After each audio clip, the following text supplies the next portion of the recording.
बहुत बहुत स्वागत है आप सभी का मेरे YouTube चैनल पर। मैं सिद्धांत सहगल, वैदिक एंड केपी एस्ट्रोलॉजर, साल के पहले सूर्य ग्रहण की जानकारी लेकर आपके सामने उपस्थित हूँ। इस साल यानी 2022 का पहला सूर्य ग्रहण 30 अप्रैल को लगेगा और दूसरा सूर्य ग्रहण लगेगा 25 अक्टूबर 2022 को। सूर्य ग्रहण में सूतक का पालन किया जाता है, लेकिन सूतक का पालन करने के लिए पहली शर्त यह है कि उस देश में सूर्य ग्रहण नजर आना चाहिए, तभी सूतक काल मान्य होता है। यदि भारत में ग्रहण नजर नहीं आता है तो सूतक काल नहीं माना जाता। हालांकि धार्मिक दृष्टि से ग्रहण को शुभ नहीं माना जाता। तो सबसे पहली बात तो ये कि ये सूर्य ग्रहण भारतवर्ष में नहीं दिखेगा। पहले तो ये समझ लें कि सूर्य ग्रहण किसे कहा जाता है। जब चंद्रमा सूर्य को ढक देता है, इस स्थिति में सूर्य की किरणें इस धरती तक नहीं पहुंच पाती, इसे ही सूर्य ग्रहण कहा जाता है। वहीं जब चंद्रमा सूर्य को आंशिक रूप से ढकता है तो सूर्य की किरणें धरती तक कम मात्रा में आ पाती है, जिसे आंशिक सूर्य ग्रहण कहा जाता है। और वहीं जब चंद्रमा सूर्य के मध्य भाग को ढकता है तो इस स्थिति में सूर्य एक अंगूठी की तरह नजर आने लगता है। तब इस स्थिति को वलयाकार सूर्य ग्रहण कहते हैं।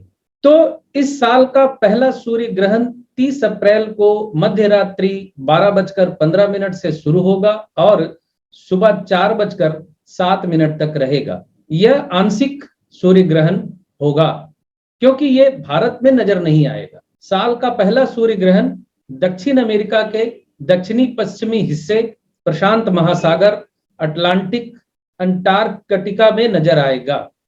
क्योंकि भारत में यह सूर्य ग्रहण नजर नहीं आएगा, इसलिए यहाँ पर सूतक काल मान्य नहीं होगा। लेकिन क्योंकि भारतवर्ष में सूर्य ग्रहण का धार्मिक प्रभाव माना जाता है, इसलिए इस ग्रहण काल के समय गर्भवती महिलाओं को सावधानी जरूर बरतनी चाहिए। सूर्य दर्शन व चाकू से सब्जी आदि काटने से बचना चाहिए। हालांकि सूर्य ग्रहण के वक्त दर्शन तो नहीं ही होगा, लेकिन ऐसा भी हो सकता है कि आप भारतीय हैं और उस जगह पे रहते हैं जहां सूर्य ग्रहण दिखने वाला है, तो आपको ये नियम मान्य करना चाहिए। और गर्भवती महिलाएं भारत में जो है, भले ही सूर्य ग्रहण यहाँ नजर नहीं आएगा, फिर भी सूर्य ग्रहण के लिए जो भी नियम है, कम से कम गर्भवती महिलाओं को जरूर पालन करने चाहिए। तो ये थी सूर्य ग्रहण की छोटी सी जानकारी। आइए देखते हैं इस सूर्य ग्रहण का 12 राशियों पर क्या प्रभाव पड़ने वाला है। तो मेष राशि के जातकों के लिए सूर्य ग्रहण का प्रभाव आपकी संतान पे पड़ सकता है। अपनी संतान के स्वास्थ्य का ध्यान रखें। अपने प्रेम संबंधों का भी ध्यान रखें, वो भी बिगड़ सकते हैं। अचानक लाभ वाले किसी काम में हाथ ना डालें। वृष राशि के जातकों को अपनी माता के स्वास्थ्य का ध्यान रखना चाहिए। और प्रॉपर्टी से रिलेटेड कोई समस्या है तो वो अचानक ज्यादा बड़ी हो सकती है।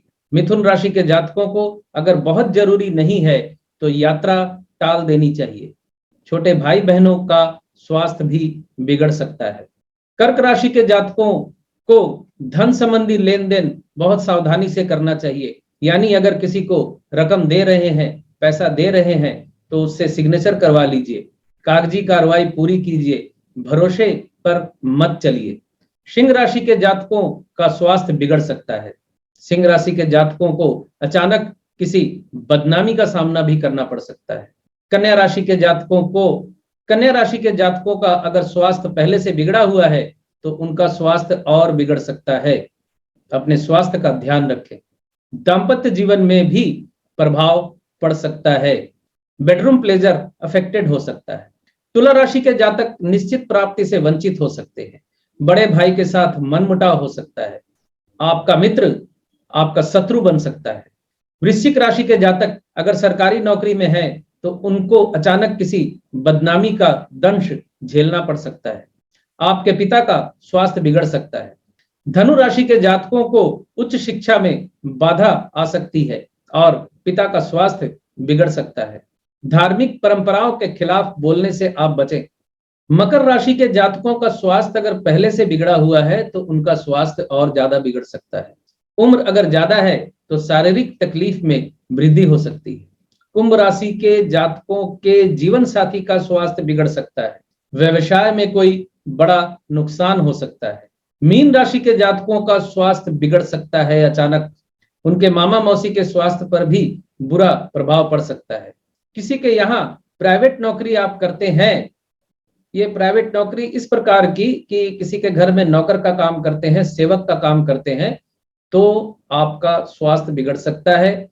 आपके काम पे बैड इफेक्ट पड़ सकता है। हो सकता है आपका काम छूट जाए। तो ये था मेष से लेकर मीन राशि के जातकों पर सूर्य ग्रहण के पड़ने वाले असर का फलादेश। और आखिरी एक लाइन का फलादेश और सुनते जाइए।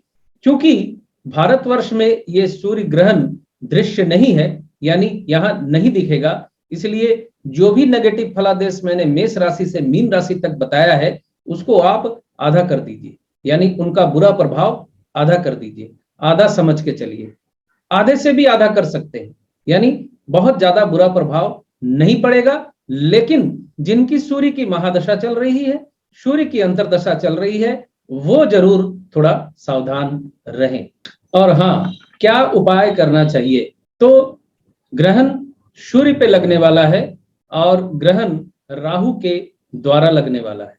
तो सबसे बढ़िया उपाय तो ये है कि जो राहु का उपाय मैंने डाला हुआ है अपने YouTube चैनल पर, उस राहु के उपाय को आप कर सकें तो कर लीजिए। और सूर्य को मजबूत करने के लिए सूर्य नमस्कार से अपने दिन की शुरुआत करें। और सूर्य ग्रहण के एक दिन पहले यानी 29 अप्रैल को एक माला सूर्य का मंत्र जाप कर लें। बिल्कुल छोटा सा मंत्र, ओम श्री सूर्याय नमः। इतना उपाय काफी रहेगा। तो इजाजत दीजिए, मिलते हैं अगले वीडियो में किसी और विषय को लेकर। खुश रहिए, स्वस्थ रहिए।